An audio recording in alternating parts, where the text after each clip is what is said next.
do Senhor. Eu convidei o pastor Leandro para pregar aqui hoje e ele vai trazer uma palavra maravilhosa para nós. Vamos orar por ele? Deus, nós te louvamos pela vida do pastor Leandro, pela oportunidade que o Senhor nos dá de ouvir o Senhor através da vida dele. Sabemos que ele tem a autoridade do Senhor, é unção do Senhor para falar a tua palavra. Que a palavra na sua boca seja, Senhor, pão vivo, seja água viva, seja alimento para o nosso espírito. Queremos te ouvir a voz, abençoa o teu filho e nós também. Te pedimos em nome de Jesus. Amém, amém. Glória a Deus. Vamos receber mais do Senhor. Ele tem tanto para nos entregar, e isso é fato, né? Nós podemos crer que Ele é um Deus extravagante em dar, né? Ele nos dá liberalmente, Ele nos dá o melhor que Ele tem. Ele sempre nos entrega o melhor.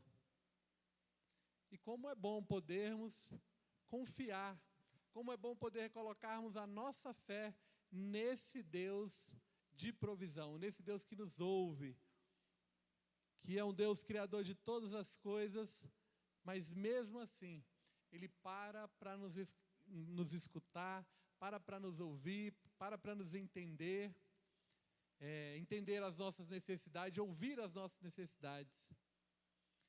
E eu queria falar, na mensagem de hoje, eu quero, sobre o amor a Deus, sobre amar a Deus. Deuteronômio 6, nós vamos ler aí Êxodo, nós vamos ler Deuteronômio, Mateus. Deixe tua Bíblia ligada aí, ou aberta. Daqui a pouquinho eu vou falando as referências. Mas nós devemos amar a Deus. E o texto de Deuteronômio, então, quando o Senhor entrega as leis a Moisés, Ele dá essa ordenância. Então Moisés ensina ao povo, dizendo o seguinte: ame o Senhor, o seu Deus, de todo o seu coração, de toda a sua alma e de todas as suas forças. Que todas essas palavras que hoje lhe ordenam estejam em seu coração. Ensine-as com persistência aos seus filhos. Converse com elas sobre quando estiver sentado em casa, quando estiver andando pelo caminho, quando se deitar e quando se levantar. Amarre-as como um sinal nos braços e prenda-as na testa. Escreva nos batentes das portas de sua casa e em seus portões. O Senhor Jesus ainda nos ensina, quando questionado pelos líderes religiosos daquele tempo, sobre qual o maior mandamento, querendo testar Jesus, Jesus responde o seguinte, sobre o maior mandamento: ame o Senhor, o seu Deus, de todo o seu coração, de toda a sua alma e de todo o seu entendimento. Este é o primeiro e maior mandamento. Mateus 22, versículos 37 e 38. A gente tem aqui nesse texto duas afirmações sobre amar a Deus. Uma no Velho Testamento e uma no Novo Testamento. E essas duas afirmações bem similares, bem parecidas, né, mostram no texto de Deuteronômio, a letra do texto diz: de todo o coração, alma e força, em todo o tempo, e também gravar em todos os lugares. Nós começamos a aprender aqui então como nós devemos amar a Deus. Onde estivermos plantados, onde estivermos passando, onde estivermos trabalhando, onde estivermos estudando, em todos os lugares, com tudo que estivermos fazendo, esse é o nosso chamado. Com toda a força, com toda a alma, com todo o coração. E no texto de Mateus, de todo o coração, de toda a alma e força, e o texto ainda coloca o amor, ou o amar a Deus como o maior mandamento. O primeiro mandamento, aquilo que é mais importante, aquilo que está acima de tudo. E aí nós temos aqui duas afirmações acerca desse amor do Senhor. E a pergunta para cada um de nós, nessa noite, é: você ama a Deus? Você ama a Deus de todo o seu coração, com toda a sua alma, com todas as suas forças, em todos os lugares, de todas as formas, com tudo aquilo que você tem? Então, o nosso propósito maior nessa vida, a nossa vida, nós temos aprendido aqui que vivemos com propósitos, nós temos o propósito de adorar a Deus, nós temos o propósito de servir a Deus, de levar a palavra de Deus onde estivermos, nós temos o propósito de discipular pessoas, nós temos o propósito de introduzir pessoas nessa família, torná-las parte dessa família, que é o propósito da comunhão, mas o maior de todos, o primeiro mandamento é amar a Deus. Então, todos os outros propósitos na nossa vida partem desse propósito, amar a Deus. E aí, na cabeça de muitos cristãos, existe uma lista de afazeres, de coisas que devemos fazer para Deus. E aí nós devemos obedecer a Deus, nós devemos temer a Deus, cantar para Deus, ou seja, louvar o seu nome, pregar, servir através daquilo dos nossos dons, das nossas habilidades. Nós precisamos ler a palavra, orar, e por aí vai, né? Muitas tarefas, muitas atividades. Nós somos chamados, de fato, para fazer tudo isso. Mas o que Ele mais requer de mim e de você é que nós o amemos. O amor, esse amor, é o que Ele mais requer de cada um de nós. E amar a Deus requer de nós uma vida de santidade, de separação dos valores do mundo.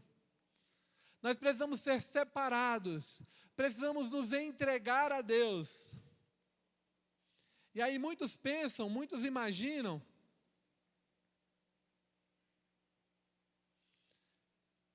que nós devemos apenas obedecer sem razão, sem consciência do que estamos fazendo. Na verdade, nós obedecemos e os mandamentos de Deus estão para a nossa vida para nos proteger, para nos guardar de um mal muito maior, para nos guardar da perdição. João 14,15 diz: se vocês me amam, obedecerão aos meus mandamentos. Então, quem diz que ama a Deus, obedece os seus mandamentos. Se a gente continuar lendo, o versículo de número 16 diz, o próprio Jesus falando: e eu pedirei ao Pai, e Ele vos enviará o Consolador. Essa é a boa notícia. Nós não estamos sozinhos, nós não vamos fazer nada sozinhos. Nós somos capacitados pelo Espírito Santo de Deus.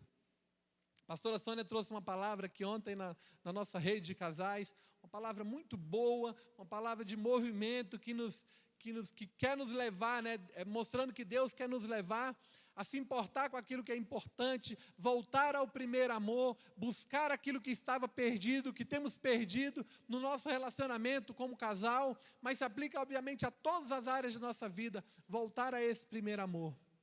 E para tudo isso, nós temos o Espírito Santo de Deus para nos ajudar. Muitos não pecam porque têm medo de perder uma bênção.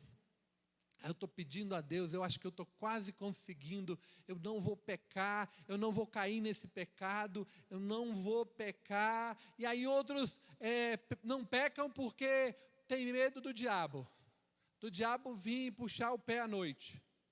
Ele fala, se você pecar, ele vai vir, viu? Não peca mesmo não.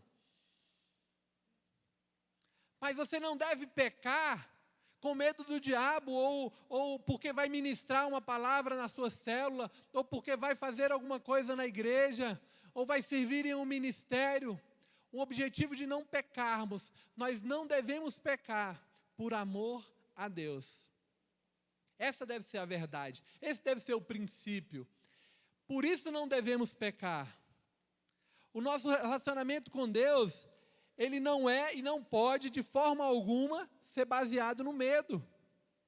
Porque a própria Bíblia fala que o verdadeiro amor, e o verdadeiro amor vem de Deus, lança fora todo medo. Então, o nosso relacionamento com Deus não pode ser um relacionamento de medo. E aí nós queremos basear, né, essa palavra de hoje, lá no texto de Êxodo, capítulo 33. E aí nós vamos ler do verso 7 ao verso 11. Mas antes de nós lermos ali, o Senhor, me veio à mente aqui, o Senhor, quando, no início, na criação do homem, todos os dias, Ele estava com o homem, num momento de intimidade, num momento de contemplação, num momento de conversa, num momento de alegria. E aí, se você viajar comigo um pouquinho para aquele momento, é óbvio que Deus não ia lá apenas perguntar para ele, olha, como é que foi hoje, o que você fez, deu nome para o quê? Com uma lista ou com um relatório na mão. Não, Deus queria mais, queria intimidade, queria revelar o seu íntimo, o seu coração ao homem. Ele queria ter uma intimidade com a sua criação. E aí o pecado tirou isso do homem. Mas aí Jesus vem então, para que nós fôssemos religados novamente e pudéssemos ter novamente essa alegria da contemplação. Era assim no princípio, no Éden, né? O homem e Deus no jardim. E Deus hoje podemos novamente, por causa do sacrifício de Cristo, o véu foi rasgado e nós temos livre acesso a Ele novamente. Vamos ler a história desse homem, uma pequena parte, chamado Moisés. Na história de Moisés, nós vemos o mover de Deus tremendo, as leis de Deus sendo entregues à humanidade, nós vemos o poder de Deus manifesto, milagres acontecendo. Mas alguns princípios, algumas coisas, algumas atitudes Moisés tinha. Vamos ler então lá, baseados nesse texto de Êxodo 33, quem são aqueles que verdadeiramente amam a Deus. Diz assim, o verso 7 do capítulo 33 de Êxodo. Moisés costumava montar uma tenda do lado de fora do acampamento. Ele a chamava tenda do encontro. Quem quisesse consultar o Senhor ia à tenda fora do acampamento. Sempre que Moisés ia até lá, todo o povo se levantava e ficava em pé à entrada de suas tendas, observando até que ele entrasse na tenda. Assim que Moisés entrava, a coluna de nuvem descia e ficava à entrada da tenda, enquanto o Senhor falava com Moisés. Quando o povo via a coluna de nuvem parada à entrada da tenda, todos prestavam adoração de sua própria tenda. O Senhor falava com Moisés face a face, como quem falava com o seu amigo. Depois Moisés voltava ao acampamento, mas Josué, filho de Num, que lhe servia como auxiliar, não se afastava da tenda. Nós vemos a tenda, que Moisés chamava de a tenda do encontro, onde Moisés tinha relacionamento. A Bíblia fala que Deus falava com Moisés como quem fala a um amigo. Como podemos conversar um com o outro. Como temos essa liberdade. Assim Deus falava e direcionava Moisés e todo o povo de Israel. Assim como no exemplo de Moisés, aqueles que amam verdadeiramente a Deus, eles priorizam o tempo no secreto com Ele. No verso 7 diz, Moisés costumava montar uma tenda do lado de fora do acampamento, e ele chamava a tenda do encontro. Era um momento de contemplação. Nós precisamos ter o nosso momento do secreto, nós precisamos priorizar esse momento de intimidade com Deus. É nesse momento onde, como diz o texto de Mateus 6,6, Jesus ensinando os seus discípulos a orarem, Em seguida, ele ensina o modelo de oração, o modelo de oração do Pai Nosso. Ele diz o seguinte: mas você, quando orar, vá para o seu quarto, feche a porta e ore ao seu Pai que está no secreto. E então seu Pai que vê no secreto o recompensará. Esse momento do secreto, esse momento de comunhão, é o momento que nós podemos nos derramar da presença de Deus.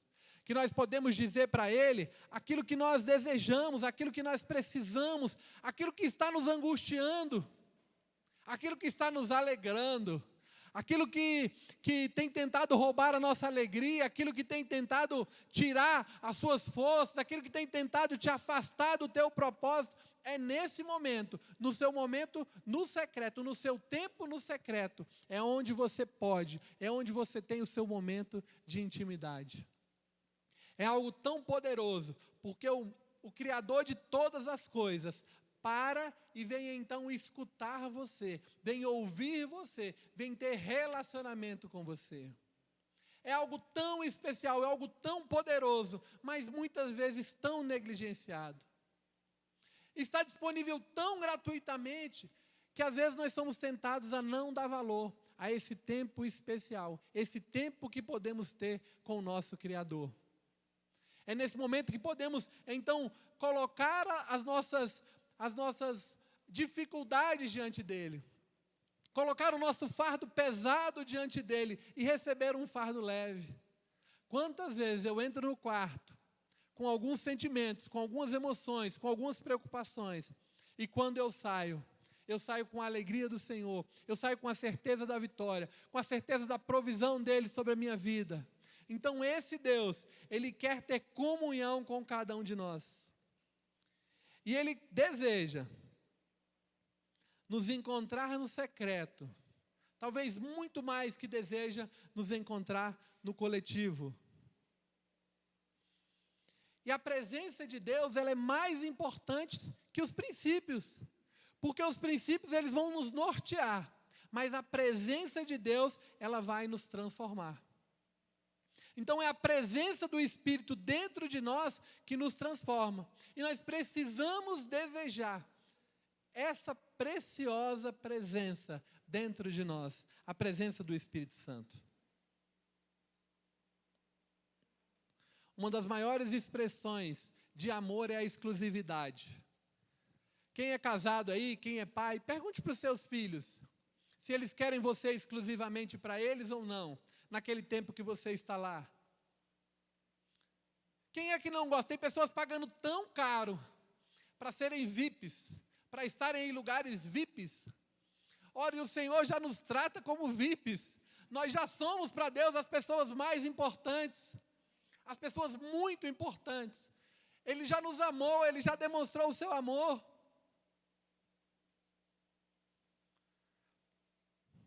Morto é o estado que devemos viver. Como assim? Devemos, na nossa vida, morrer para os nossos desejos, morrer para os desejos da nossa carne, para as inclinações de maldade, do pecado que a nossa carne quer nos levar. Nós somos chamados a morrer para nós mesmos, morrer para o nosso ego, morrer para as nossas tentações, morrer para os nossos egoísmos, morrer para aquilo que a gente deseja e colocar diante do Senhor. E aí quando a gente entrega diante dele, a gente percebe que é incomparável aquilo que estamos entregando com aquilo que estamos recebendo do nosso Deus. É muito maior aquilo que Ele tem para nos dar, é muito melhor aquilo que Ele tem para nos dar, do que tudo aquilo que percebemos como bom. Aí você dá tudo de si, e Ele então dá tudo para si. Aqueles que amam verdadeiramente a Deus, em segundo lugar, eles servem a Ele em sua casa. No verso 7 diz: quem quisesse consultar a Deus, ia à tenda fora do acampamento. Então nós não vamos ficar a nossa vida toda no nosso secreto, dentro do nosso quarto. Nós temos que receber no secreto e compartilhar no coletivo. Aquilo que nós recebemos de Deus no nosso secreto é que nós podemos compartilhar. Buscamos a Deus que está nos céus para servir as pessoas que estão aqui na terra. Esse é o sentido, é nos encher de Deus, da presença de Deus, da sua vontade, de entender o seu propósito, ouvir o seu chamado e então servir as pessoas que estão aqui na terra. Em 1 João 3,18, o apóstolo Paulo diz: filhinhos, não amemos de palavra nem de boca, mas em ação e em verdade. E a gente só vai conseguir amar ao próximo se nós amarmos a Deus acima de todas as coisas. Se nós dizemos que amamos a Deus e não amamos o nosso próximo, nós estamos mentindo. Mas para amar a Deus verdadeiramente, precisamos amar ao próximo verdadeiramente, precisamos amar a Deus primeiramente. Satanás, ele sabe que ele não consegue mais deter o crescimento da igreja. Aí assim, o que ele tenta? O que ele procura? Ele procura diluir esse relacionamento que nós temos com Deus. Ele procura te dar muitos encargos, te dar muitas tarefas, te dar muitas agendas, para que você não tenha o seu tempo. E aí você perca esse privilégio da presença de Deus. Essa é uma das práticas mais importantes. E aí como é que nós vamos servir ao Senhor se a gente cai nessa armadilha, nesse engano de achar que podemos servi-lo sem a sua presença? E aí por conta disso, tem muitos cristãos, muitas pessoas servindo a Deus, vazios de amor e cheios somente de uma atividade, de uma agenda semanal. Jesus,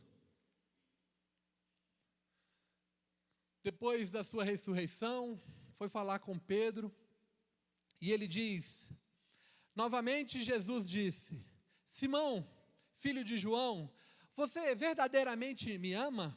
Ele respondeu: sim, Senhor, tu sabes que te amo. Disse Jesus: pastorei as minhas ovelhas. Eu já vi muitas interpretações desse texto. Eu vi falando que Jesus perguntou várias vezes para trazer cura ao coração de Pedro, para trazer certeza, para trazer sobre a vida de Pedro uma resposta correta a respeito daquele chamado, que ele falasse que amasse da maneira correta. Mas é certo que, se amamos Jesus, precisamos cuidar da sua obra, precisamos cuidar daquilo que importa para Ele, que são pessoas. Aquele que ama, ele cuida, aquele que ama, serve. Bill Johnson diz que Jesus nos mostrou que o melhor serviço vem dos que não são de fato servos assalariados, mas de amigos íntimos que assumem o papel de servos como uma expressão de amor. Não os assalariados, não os servos que recebem para isso, mas nós, os amigos, aqueles que são chamados de amigos, por amor, se entregam e servem ao próximo. Esses são aqueles esse é o serviço que Jesus quer de nós. E aí, se você hoje não está servindo ao outro, avalie se realmente você está servindo a Deus. Avalie se você está entregando a sua vida e o seu amor, o seu verdadeiro amor, se você não está servindo ao próximo. E servir com Jesus é legal porque a gente pode andar atrás do que Ele está fazendo, e nós não precisamos inventar nada, nós não precisamos inventar a roda, nós precisamos apenas fazer como Jesus já fez, amando, se entregando. Então podemos olhar as suas obras e fazer igual. Em terceiro lugar, aqueles que verdadeiramente amam a Deus, eles influenciam outros. Sempre que Moisés ia até lá, todo o povo se levantava e ficava de pé à entrada de suas tendas, observando até que ele entrasse. Está lá no verso 8. O seu amor por Deus vai naturalmente produzir uma reação nas pessoas à sua volta. A palavra diz que quando Moisés entrava na tenda, aquelas pessoas, na tenda do encontro, as pessoas se levantavam. O seu movimento em direção a Deus, ele tira as pessoas da inércia. Às vezes você precisa ver outros amarem algo antes de você mesmo amar. E aí é como as pessoas estivessem nos mostrando o caminho, é como se estivéssemos mostrando o caminho de como é amar. Esses dias eu tive um pouco com o pastor Geraldo, e o pastor Geraldo, eu acho que ele vai me falar qual a idade dele hoje? 74 anos. E a fala dele, o entusiasmo dele com missões, se você passar um pequeno tempo com ele, é impossível você não se apaixonar por aquilo que ele é apaixonado. Pelo entusiasmo. Porque aquilo é a vida dele, e ele demonstra o amor, e ele fala sobre isso. Lá na conferência em Anápolis, deram um tempo para ele falar, e ele falou sobre isso. Sobre os missionários, sobre a necessidade do campo, sobre a necessidade daqueles que estavam vivendo lá no campo, sobre o legado que aqueles pastores precisavam deixar com relação a missões. E aí eu fui em outra reunião, acho que quase na mesma semana, no café da manhã, deram um tempinho para ele falar, ele falou novamente sobre missões, sobre a importância de missões. É impossível você andar com alguém apaixonado por algo e não contagiar ou não ser contagiado. O que as pessoas querem é seguir pessoas que têm uma visão, uma paixão, né? Um amor tal que conduza pessoas e mude trajetórias de vida, né? E às vezes nós chamamos isso de paixão, não tem problema, você chama pelo nome que você achar mais bonito. Mas esse entusiasmo, esse amor, essa entrega, precisa existir em nossas vidas. É isso que as pessoas estão precisando nesse mundo. De pessoas apaixonadas por Deus, apaixonadas pela palavra de Deus. E aí nós, quando falarmos dos nossos pequenos grupos, quando falarmos da nossa igreja local, quando falarmos do que é viver em família, casados, nós precisamos falar com esse mesmo amor, com essa mesma intensidade, com essa mesma plenitude daquilo que Deus tem feito. Nós precisamos amar aquilo que vivemos. Precisamos falar assim das nossas reuniões. Eu não sei como você tem convidado as pessoas para virem a esse culto, ou para vir ao seu pequeno grupo, mas você precisa falar com amor, você precisa amar isso, e isso vai contagiar pessoas. Porque aqueles que influenciam outros são aqueles que realmente desejam então amar a Deus. Às vezes nós somos influenciados aí em determinado lugar, porque uma pessoa foi, voltou e gostou tanto e começa a nos falar daquele lugar e nós nos sentimos empolgados a também ir para aquele lugar. Às vezes pessoas são amam tanto os seus times que levam os seus filhos também a torcerem pelo mesmo time. Nós precisamos ser assim, nesse mesmo nível, com o mesmo entusiasmo, com o mesmo amor, também a respeito da palavra de Deus. Eu também lembrava, não é porque o pastor Luiz Carlos está aqui agora à noite, eu não falei pela manhã. O amor do pastor Luiz Carlos pelas igrejas de Cristo tem que me contagiar também. Tem que contagiar a sua vida. Tem que fazer com que você ame também a história dessa igreja. E é assim que funciona. Quando amamos, contagiamos e influenciamos outras pessoas. Então, o homem e a mulher que amam a Deus são como um imã, né? E eles atraem outros. Um copo com água, ele não está totalmente cheio, enquanto ele não transbordar. Enquanto ele não tivermos cheios da plenitude do Espírito, nós não vamos transbordar na vida de outras pessoas, e nós não vamos transformar esse mundo, tão perdido e sem direção. O Espírito Santo, a medida do Espírito Santo precisa transbordar em nós. Em quarto lugar, aqueles que verdadeiramente amam a Deus são aqueles que vivem experiências sobrenaturais. A nossa vida com Deus, ela precisa ser uma vida sobrenatural. No nosso modelo de oração, Jesus nos é ensinando, Ele diz que seja feito aqui na terra como é no céu. O céu é algo espiritual. O mundo espiritual, então, ele precisa permear as nossas atividades, ele precisa permear, então, as nossas experiências diárias. Nós precisamos ter experiências com o nosso Deus. Assim que Moisés entrava, a coluna de nuvem descia e ficava à entrada da tenda, enquanto o Senhor falava com Moisés. A Bíblia fala que Moisés entrava. A atitude ou a ação natural de Moisés produzia uma ação sobrenatural. Quando ele entrava, a coluna de fumaça aparecia. Assim na terra como é no céu. Sobrenatural. Temos que passar a linha da porta, precisamos ir ao próximo nível de intimidade, de santidade, de amor, de graça. Precisamos ir ao próximo nível, precisamos crescer e ir adiante. Nós não precisamos estar a vida toda da mesma forma. Se a sua vida cristã, você está contando apenas experiências de outros, algo está errado, porque Deus quer que você viva as suas experiências sobrenaturais. Ele tem experiências sobrenaturais para cada um de nós. Numa empresa, você pode trabalhar durante os 30 anos lá, onde eu trabalho, eu conheço pessoas assim, 30 anos, no mesmo lugar, na mesma sessão, fazendo a mesma coisa. Mas na vida cristã, nós somos chamados, então, todos os dias para viver algo novo. Todos os dias para viver o sobrenatural. Então ame, seja livre em Deus para viver o novo todos os dias.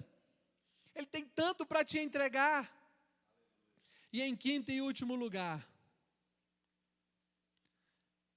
aqueles que amam verdadeiramente a Deus são aqueles que discipulam a próxima geração. O verso 11 diz que o Senhor falava com Moisés face a face, como quem fala com seu amigo. Depois, Moisés voltava ao acampamento. Mas olha o que fala de Josué. Mas Josué, filho de Num, lhe servia como auxiliar, não se afastava da tenda. Os que amam a Deus se preocupam com o seu legado. O que ficará depois que você partir? As pessoas poderão dizer que você foi apaixonado por Deus, que você amava a Deus, que você servia as pessoas ou que você serve as pessoas. Aqueles que amam a Deus têm um ventre frutífero. Eles preparam filhos espirituais para a próxima geração, filhos que amam verdadeiramente a Deus. Então o amor de Moisés por Deus produziu uma fome ainda maior em Josué. E esse é o nosso chamado como discipulador. Fazer com que as pessoas que nos acompanham, as pessoas que estão andando conosco, amem a Deus. E tenham um relacionamento com Ele. E busquem então gerar frutos. E busquem então deixar um legado. Que as pessoas se aproximem mais de Deus. Que as pessoas conheçam mais a Deus. O texto diz que Josué não se afastava da tenda. Moisés já havia se retirado, mas Josué queria saber se tinha algo mais. Ele queria receber um pouco mais. E por isso ele ficava algum tempo a mais próximo à tenda. Ora, se Moisés não estava mais lá, então o que ele estava fazendo? Ele estava querendo receber mais. Ele queria saber se tinha alguma novidade de Deus ali para ele. Ele queria saber se tinha um pouco mais de Deus ali para ele. Moisés já havia se retirado, mas Josué queria mais. O amor de Deus, ele não pode ser egoísta.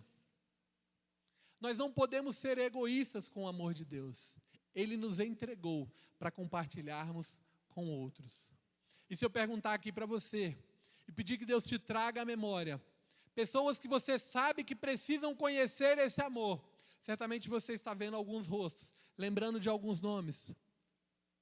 E você não pode ser egoísta de guardar esse amor e não entregar, não compartilhar, porque esse amor de Deus, ele precisa ser compartilhado. O que você recebeu de Deus, transmita à próxima geração. O que você vai deixar para os seus filhos quando você morrer? Eu quero deixar um legado do quanto eu amei a Deus. Pouco antes de morrer, Moisés fez questão de transferir todo o seu legado espiritual para Josué. Deuteronômio 34, verso 9, diz: ora, Josué, filho de Num, estava cheio do espírito de sabedoria, porque Moisés tinha imposto as suas mãos sobre ele, de modo que os israelitas lhe obedeceram e fizeram o que o Senhor tinha ordenado a Moisés. Porque Moisés abençoou, discipulou, fez de Josué um discípulo, a bênção de Deus, através da obediência que o povo de Israel teve, chegou a eles. Aquele povo foi abençoado porque Moisés produziu um discípulo que mostrou e conduziu aquele povo a respeito da vontade de Deus. E aí Josué, ao final da sua vida, ele também deixa o exemplo de que aprendeu bem direitinho. Ele diz lá em Josué 23, 11: por isso, dediquem-se com zelo a amar o Senhor, o seu Deus. Então ame a Deus. Leve pessoas para mais perto de Deus. Discipule pessoas. Mostre a eles quem Cristo é. E para concluir, a gente pode ver a respeito da vida de Moisés. A vida de Moisés é relatada, começa no capítulo 2 de Êxodo. E ele, no capítulo 2, então ele nasce. No capítulo 2, ele já vive o milagre de ser salvo ali das águas do Nilo, pela filha de Faraó, ser criado pela sua mãe.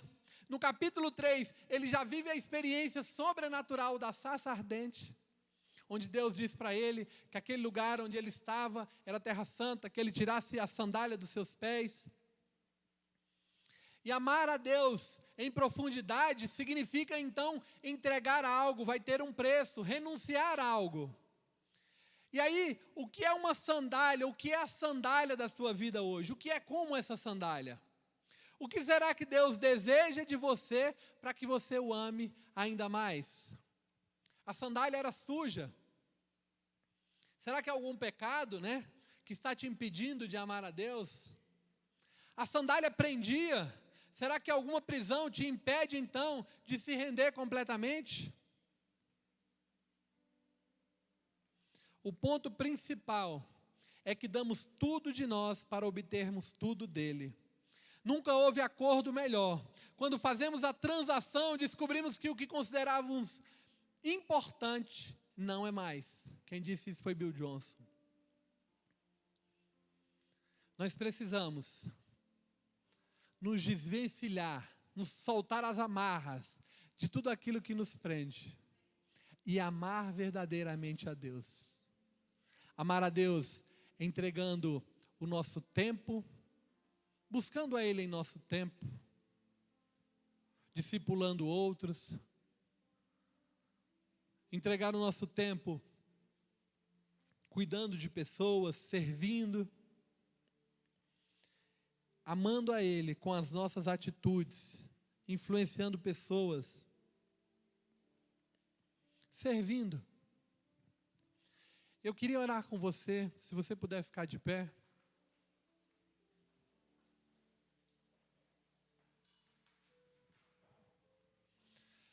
Você tem a oportunidade de começar de novo.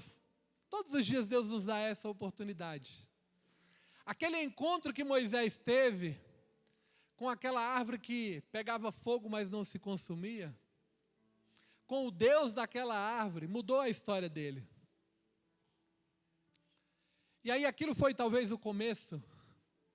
Talvez o seu começo seja entregar a sua vida ao Senhor Jesus. Dizer para Ele: olha, Senhor, eu reconheço que aquele sacrifício na cruz do Calvário foi por mim.